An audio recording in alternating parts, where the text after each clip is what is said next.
Oi pessoal, tô eu aqui mais uma vez, mais uma semana. Eu publiquei ontem sobre instalação de equipamentos dentro de um ambiente de saúde, quer seja ele de grande porte, quer seja ele de pequeno porte. O que acontece quando você vai projetar ou você vai instalar um equipamento dentro de um ambiente de saúde? A primeira coisa que você tem que fazer é entrar em contato com o fabricante. Para quê? Para saber qual a infraestrutura necessária para o funcionamento desse equipamento. Se precisa de água, se precisa de ponto de esgoto, qual a tomada, qual a voltagem, o peso desse equipamento, para você saber se ele foi instalado em uma laje, para você saber se precisa, se é possível no local onde você está prevendo. E tem também uma coisa, não é? Se for no térreo, também precisa dessa informação, porque dependendo do equipamento, do peso do equipamento, mesmo sendo no térreo, você talvez tenha que criar uma base de concreto, porque ele pode afundar o piso. Então, tudo isso são informações que você tem que ter para começar o seu projeto e a sua instalação. Uma outra coisa que você deve saber também, quais as dimensões dele, para quê? E não é só a dimensão do equipamento em si, mas a dimensão da caixa do equipamento. Porque normalmente os equipamentos vêm embalados e você tem que saber se vai dar para passar pela porta que você tem, se você vai ter que criar uma outra entrada para esse equipamento. Eu já instalei uma ressonância que nós tivemos que programar com a coordenação de tráfego, porque ia paralisar o tráfego da rua. Nós precisamos abrir uma parede para entrar esse equipamento, porque no local nenhuma porta iria passar, então esse equipamento foi rolado até a entrada, se deixou aberto, depois que entrou, fechou a parede.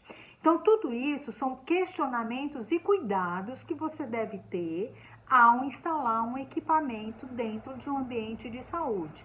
Quer seja um ultrassom, uma ressonância magnética, uma tomografia, enfim. São inúmeros os equipamentos que a gente tem dentro de um hospital, dentro de um ambiente de saúde. E se você vai projetar, você tem que ter essas informações. Se você vai executar a obra, você vai ter que ter essas informações. E se você for manter esse local, você vai ter que ter essas informações também. E se você for engenheiro clínico, mais ainda. Então, eu espero ter sido clara em relação a esse assunto. E tem um outro detalhe que é bom vocês saberem. Quando a gente, por exemplo, uma tomografia e um raio-x, você vai entrar em contato com o fabricante. Para pegar toda a infraestrutura necessária, todas as informações já citadas aqui.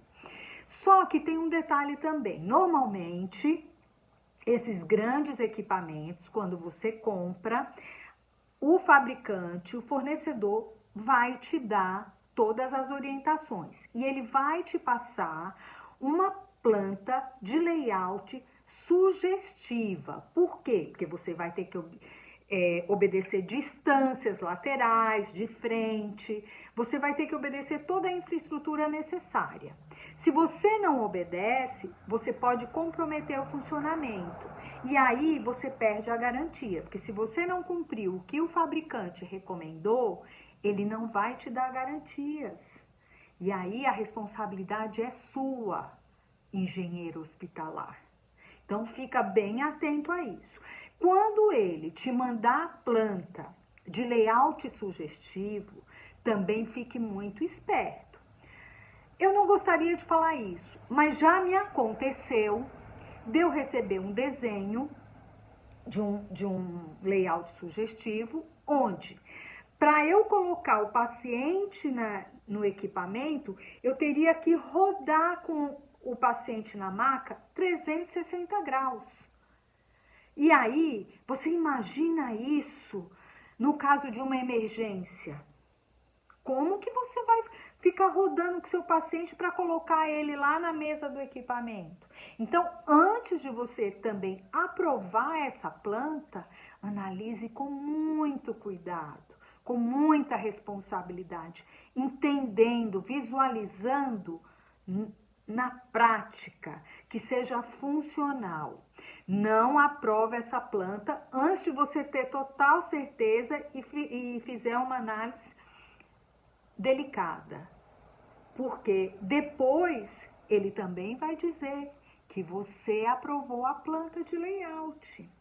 E uma última recomendação: de preferência, assine o contrato de manutenção desse equipamento com a empresa.